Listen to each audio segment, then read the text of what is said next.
Okay, today we're going to talk about the executing process group. This is just the day-to-day meat of project management. So it's like living life. We break down life into, we have our work life, we have our home life, we have our spiritual practice, we have our exercise routine, we have the place we live, all those little component parts. Then that all comes together to be the life that we live. This is where that happens. It's hard to isolate one specific story because this process group is the story, right? This process group is project management. This is where you're actually doing what it is that you're trained to do, what you've planned to do, and what's going to generate your deliverables.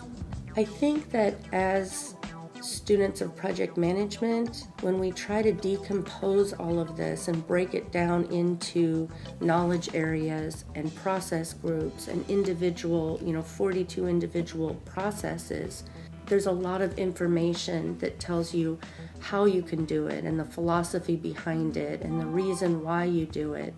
The exciting thing about this process group is that this is where the application of all of that learning comes together.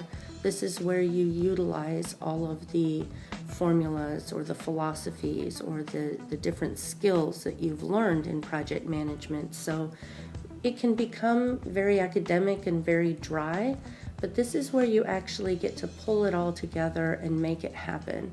And this is where you get to generate deliverables and see sort of the fruits of your labors and see the project coming together. This is where all the activity and the fun part of project management happens.